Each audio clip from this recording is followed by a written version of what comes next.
A region in ruins. The desperate voices. The agony. I just wish we'd all packed up and just left. And relief. From the rising floodwaters, a rising need and an outpouring of support as the impact of Hurricane Katrina reaches the Carolinas. Tonight, a 6 News special, After Katrina. Good evening, I'm Sonia Gant.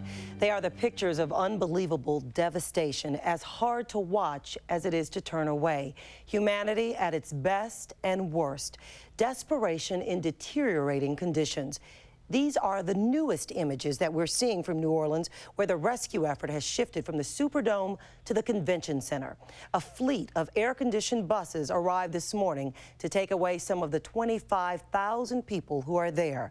Others are determined to find their own way out of the city.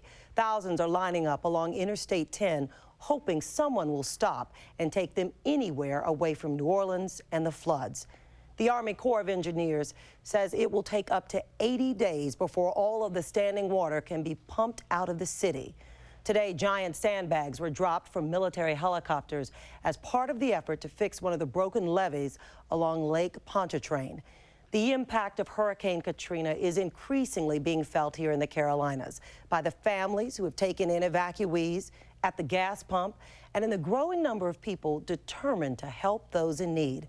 That's why Colleen Odegaard is joining us tonight. Colleen? Sonia, thank you, and you are absolutely right about that. Tonight we have volunteers with the American Red Cross in our studio to take your donations and your phone calls. The number to call right now is 1-877-6-NEWS, 1-877-6-NEWS. We'll leave it running at the bottom of your screen. They're ringing already, thanks to all of you who've already called. Since 5:30 last night, we've received $60,000 in donations. We are grateful for your pledges. However, you know it will take much more money than that. As thrilled as we are with that number, we know it's going to take a lot more. That's why we ask that you pick up the phone and call 1-877-6-NEWS. That number will be open until 11:30 tonight. We'll reopen again tomorrow morning at 6:30. We hear the phones ringing. Thank you so much. We want to keep our Red Cross volunteers busy tonight. Sonia. All right, Colleen, thank you.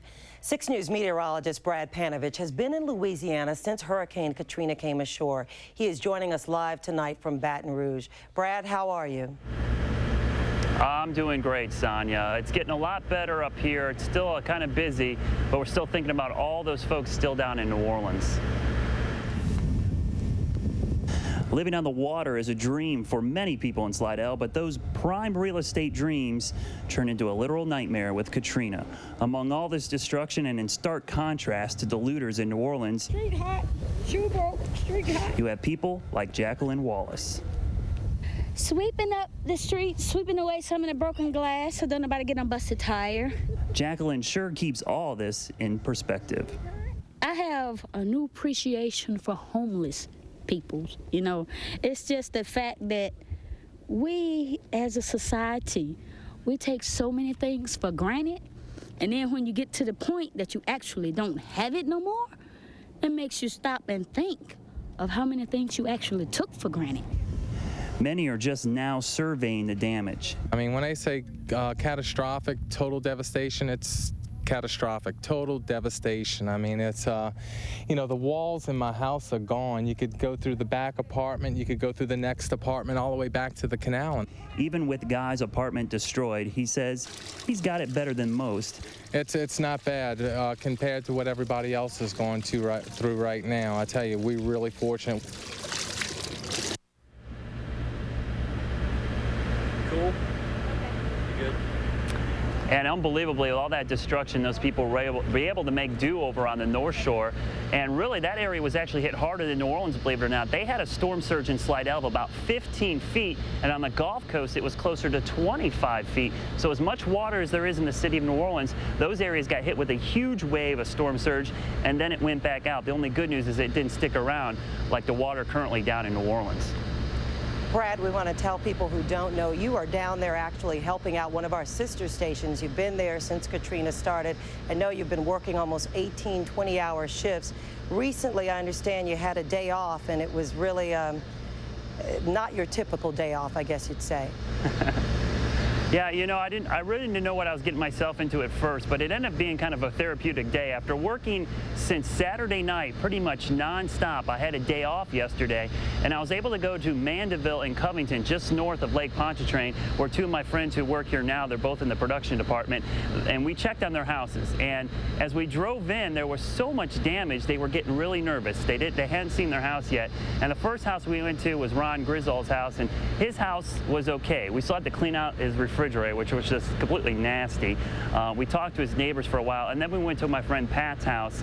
Pat Harity, he's head of the graphics art department, and his house had a huge tree on it, but luckily didn't do any structural damage. So I spent the whole day with a chainsaw, this little bitty one, and ended up breaking, but we were trying to saw off as many branches to get as much weight as we could off the house, and then we tarped it up. So even though we were doing manual labor all day, all three of us on the way back kind of said, you know, it was like the first day we weren't surrounded by TVs and all this stuff. We actually got to talk to neighbors and see people cleaning up. So it was really kind of a therapeutic day, even though it was very physically demanding. And I'm sure they felt a sense of relief. It has to have been very difficult for them to keep working while not knowing what had happened to their homes. Yeah, you get real nervous sometimes when you see the aerials and you know they're going towards one of the WWO employees' areas of town, and some of them have seen their home and it's just destroyed, and you get real nervous. Today I was actually doing some work on air and was showing some of the high-res satellite imagery, and Sally Ann Roberts, one of the morning anchors down there, said, hey, could you pan over a little bit? And I kind of knew what we were going to see, and I hated to do it, but we panned over and her house was completely submerged. And these people down here, absolutely amazing, Sonia. They've worked through all of this, even though most of them have lost everything. All right. Brad, thank you very much. Brad reporting live tonight. North Carolina Governor Mike Easley has offered to accept 1,000 evacuees at 3 sites, including one right here in Charlotte. Today, city leaders announced 500 people will be flying into Charlotte Douglas, where they will be transported to the Charlotte Coliseum for shelter. There are also sites planned for Greensboro and Raleigh. We are told it is still unclear when the plane will arrive. Those evacuees and others are expected to include an additional 300 students for the Charlotte-Mecklenburg school system. Many of the victims of Hurricane Katrina are already here, finding shelter with family and friends. In fact, one family is taking in more than 24 family members. 6 News reporter Nicole Conkle says even as they begin to move on, they are still waiting for word about other loved ones. Whatever money you have, get here, make it to North Carolina. So 25 of Aloma and Loney Fedler's family members accepted that offer to leave Louisiana and come to Charlotte. This is now their home. Actually, we just found out that we do have more on the way. I'm their family, and this is their home now. Dozens of the couple's relatives live in New Orleans. It's catastrophic. It's heartbreaking. The shock is still lingering, and with some still stuck in this disaster, reality begins to take over. I don't know if they're okay or not. But this house full of more than 24 says life will go on, and they will make it work. We're just gonna start rebuilding here. We're a team now. Red beans and rice. They're calling the Fedlers a bed and breakfast of sorts. Family, husband, wife, team, and baby. Each of our bedrooms is a family's living quarters. And with 13 kids under one roof, this is the playroom. Many all smiles. There's no school in their immediate future. It's a wonderful thing that we don't have to go. In this house, priorities have changed. The house, I can always replace the house. It makes your heart just stop, just to know that people really are caring people. Now priority simply equals family. We really don't think twice about it. You know, it's our family. They keep thanking us for something that they don't have to thank us for. You know, their family. That was Nicole Conkle reporting. The Fedlers say their community in Harrisburg has been tremendous in helping them through this difficult time. In fact, one family friend even donated an RV so that the Fedlers can park it in their backyard for when the other relatives arrive. It is certainly stories like the Fedlers that make all of us want to do something to help in some way. Many of you are organizing drives through churches, schools, businesses, even your neighborhoods. 6 News reporter Glenn Counts is joining us live tonight from the Charlotte Coliseum. And Glenn, I know you're like many of us. I mean, you almost can't drive past a store or a gas station without seeing a sign that's saying that they're organizing some type of drive. Well, we certainly saw a lot of that today, Sonia. Of course, as you mentioned, we're here at the Charlotte Coliseum, and this is where the evacuees are going to come once they arrive here in Charlotte. You know, a lot of major charities such as the Red Cross and others are making this possible. But a lot of people are responding on a much smaller scale. For them, they just simply decided that they can't sit back, watch, and wait any longer. Give me one! Give me one! No one here has ever gone without water, and it pains them that tens of thousands have in the Gulf. You feel like you're doing something, and this is hard, just a small thing, but at least we're helping. You could call these folks citizen soldiers. On their own, they decided to donate water. Landon Massey heads this grassroots effort. Giving from this area, I think, is tremendous. It's really just about getting the word out. That's my opinion. Massey is taking donations by the Palace Theater at Kenton Village in Huntersville. Another grassroots effort sprung up at Baxter Village. Devonda Gomez is leading the move. I think it's just being a human being. You know, just being a human being and seeing that. I mean, I just imagine I have a 14-month-old and a 5-year-old. What would I do in that situation? The group is taking cash donations for the Red Cross and water and other supplies for Second Harvest and Outpost Ministries. Outpost is going to the Gulf tonight. When we get down there, there's a staging area where we'll actually be returning people back to this area. So we're looking for homes for people to stay at while they're back here. Now, Outpost Ministries is obviously looking for families who can sponsor evacuees. You know, here at NBC6, that has been one of the most common questions that we have gotten, and we are joined live now by Colleen, who's in the phone center. And Colleen, I understand that you've got some answers to that question. Yeah, I do, Glenn. In fact, we're taking calls right now. I just heard Linda, one of our Red Cross volunteers, answer the call from somebody who said, hey, look, I've got this great big house. I've got empty bedrooms.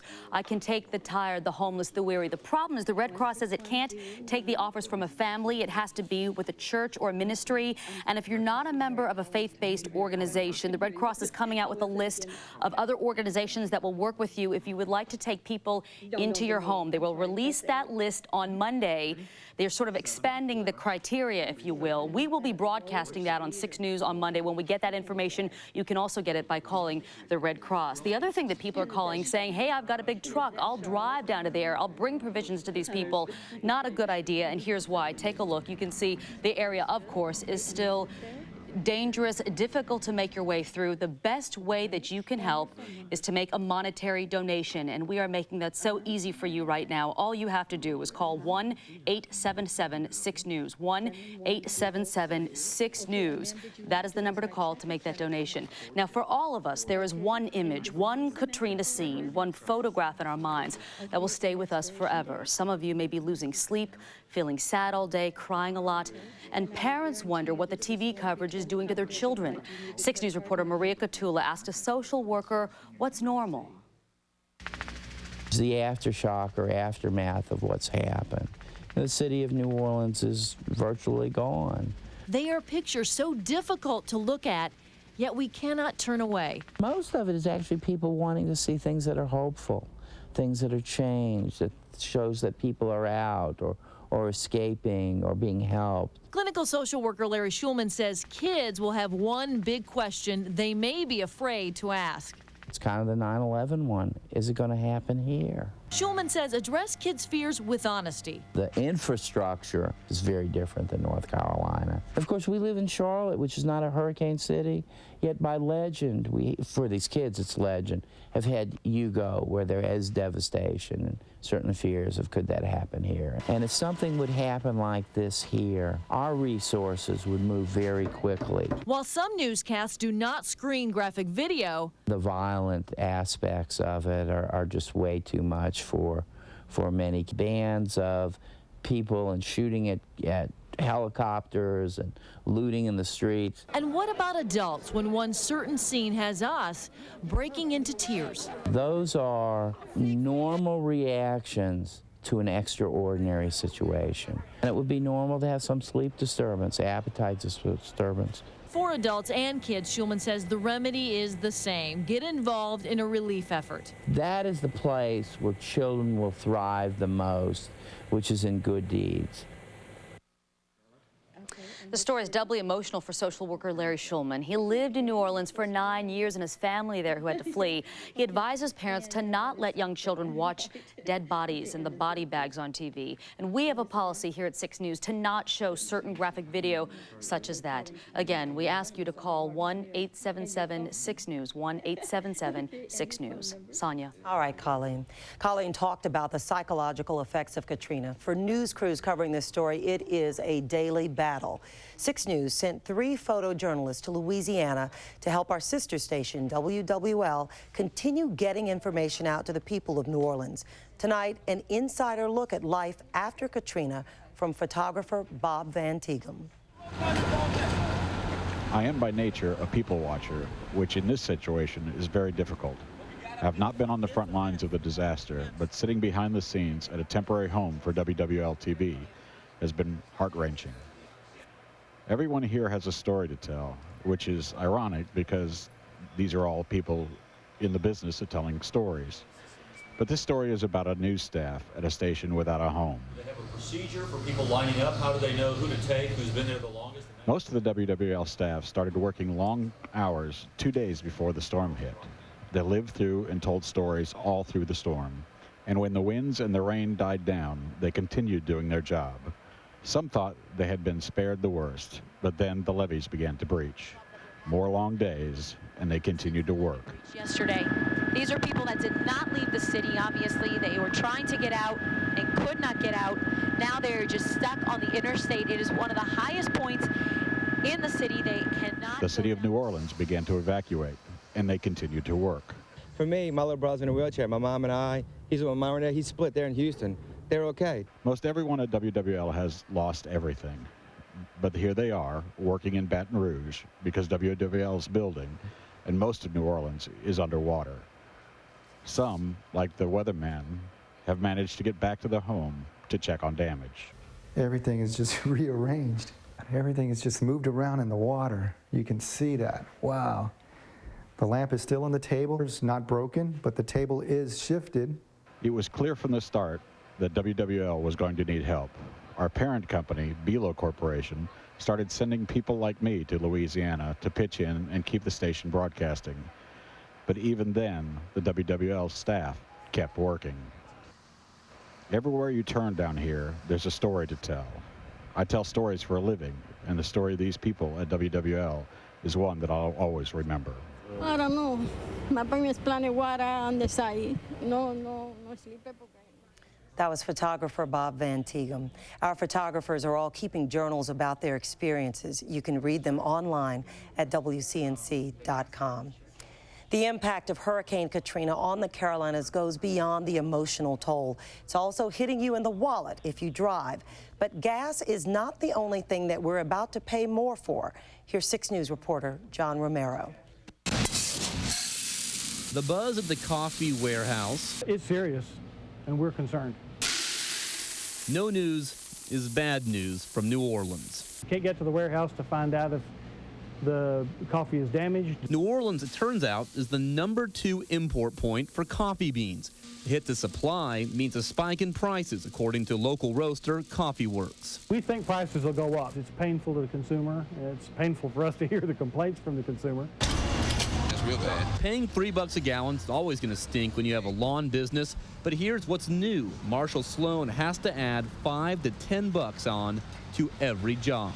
I hate going up on my customers, but there's no other way. Pretty much we had trouble getting all the fish supplies from down south. So to keep their fish fresh, McCormick and Schmidt is now flying them in from other states. The price will be up. We will pay more for the fish. But head chef Don Maya knows there are, excuse the phrase, bigger fish to fry. He used to live in New Orleans. Well, I still cannot believe it, the way it looks right now. That was John Romero reporting, and as I've heard many of you say, if we have to pay more for gas or more for coffee or more for seafood, it's nothing compared to what the people along the Gulf Coast are dealing with. John Romero is now traveling with Carolinas Medical Center's mobile hospital. He left yesterday afternoon with 20 doctors and nurses, and tonight we have this report from John in Hattiesburg, Mississippi. Yeah, guys, what you said is exactly right. This is still a hospital without a home, or at least a final destination. We drove for about 16 hours straight through the night last night from Charlotte down to southern Mississippi, where we're staging out of right now, but we still, as of yet, don't have a final destination for where this hospital might actually be deployed. Such a huge need for it down here. You can drive down the streets and see power lines down, people lining up for gas and for ice today in Biloxi, where they are still without water or line electricity. They're on generator power, and the staff there just looks absolutely worn out. It's one of the possible destinations for this hospital right now. We saw one gas station where literally there were over 200 people waiting for gas, not in their cars, but in handheld containers. Evidently, that gas station was the only way they could get gas, so it was like almost a refugee line of people clutching onto these little red containers. It's all they had to gas up their generators or their cars. So apart from all that, we're still trying to figure out how exactly Caroline's Medical Center and their hospital about the situation. So hopefully tonight, when they go back and huddle again with FEMA, we'll have some more clarity. And by late tonight or daybreak tomorrow, we'll know where this mobile hospital is in fact headed. So that's all we got right now for you from Mississippi. I'll talk to you guys soon.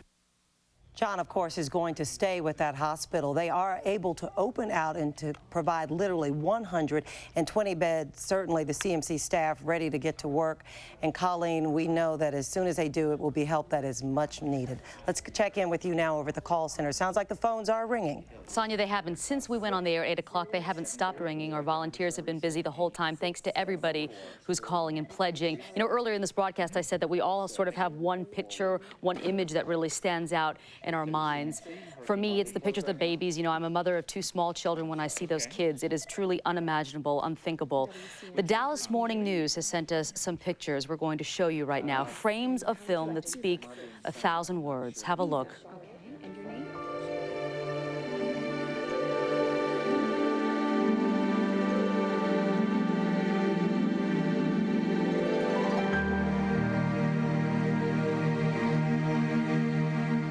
Unfortunately, there is no shortage of these disturbing images. We have seen them since Hurricane Katrina struck the Gulf.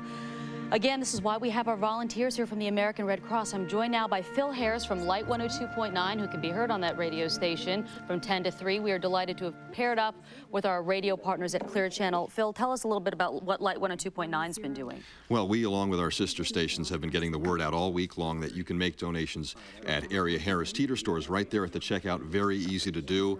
And if you haven't been able to get over to Harris Teeter yet to get your Labor Day cookout supplies, well, you can call us right now and make a donation right over the phone by check or by a credit card. It'll just take a minute.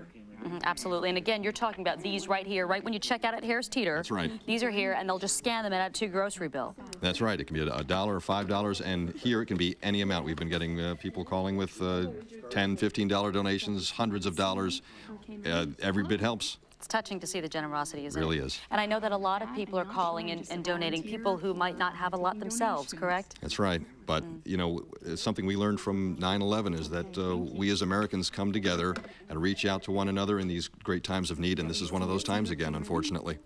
Phil Harris from Light 102.9, thanks for being here and getting back to work answering those phones. Thank you so much. Again, 1-877-6-NEWS, the number to call. Since last night at 5:30 when the phone bank opened, we've raised $60,000. Again, we are so touched that so many of you have been willing to dig deep into your pockets and make those pledges. We do, however, need so much more. As you've heard, the figures are astounding. The money that's needed, the time it will take is astounding. So we ask you to please pick up the phone and make that call. Sonia, back to you. All right, Colleen, thank you.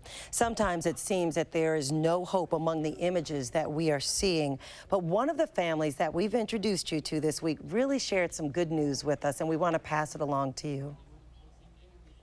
I was living on 2nd Street in Gulfport. It's just it's a block off the beach. Michelle Kessler and her 2-year-old daughter drove from that home to her mother's in Kannapolis just before Hurricane Katrina hit. She left behind her husband, Jason, who's a firefighter in Gulfport, and she had not heard from him. But we are glad to report tonight that we talked with Michelle again. She found out that her husband is fine. She had a chance to hear from him, and I am sure that is a huge, huge relief to her. I'm sure it is. I'm sure you probably read this in the paper or saw it on the news last night about the family who lost their newborn baby. He was stuck in a hospital hospital. And they found him. Oh, thank God. I was Yes. so happy to hear about that. But the story, you know, there's no shortage of gut-wrenching stories, and can't stop watching it. Sonia and I were talking before we started the show tonight how it gets to you. I just couldn't stop crying yesterday, and I thought, I need to take a break from this. But at the same time, I feel compelled to watch it almost as though I have to. It seems somehow disrespectful to not. Watch it, because you think they're living through it, and it's almost overwhelming, but it's almost our responsibility to see it because it's such a great need down there.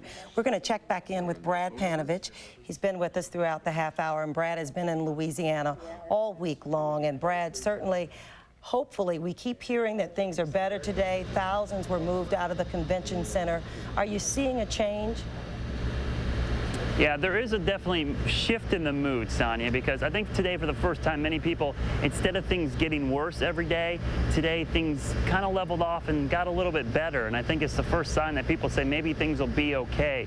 And there's a lot of talk around here among the employees and among people from New Orleans, whether New Orleans is going to be rebuilt, whether it's going to be the same. And I can tell you, everyone to a man will tell you, it will be rebuilt and it will be the same. Not because of the buildings or the structures that were completely wiped out, but because of the people. I mean, really, if you've ever been to this part of the country, the people is what makes up Southeast Louisiana and New Orleans. And I think as long as those people come back, this is going to be a great city. So I'm definitely convinced that New Orleans will be rebuilt.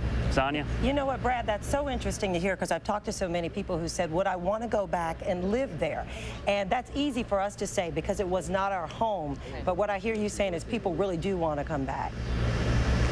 Yeah, people want to rebuild, and I never got it until now, but the people from New Orleans, I mean, they love this city. They move away, they want to come back, they just love it. It's in their blood, and I think that, in the end, is going to bring people back. They may be saying that now because it's a knee-jerk reaction, but eventually they'll come back. Sonia?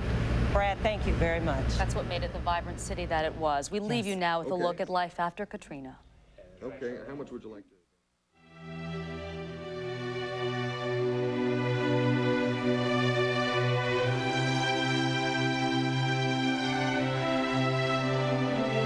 We love you, girl, but we don't know where you're at.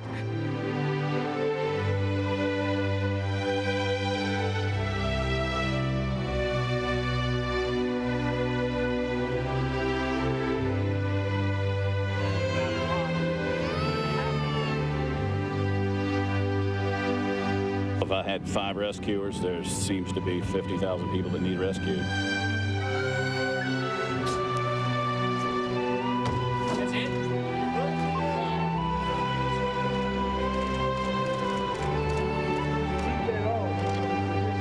Children have nothing to eat or drink. Look how hot he is. He's not waking up very easy. You gotta go steal water and drink to survive out here. We will be moving people to other shelters around Louisiana.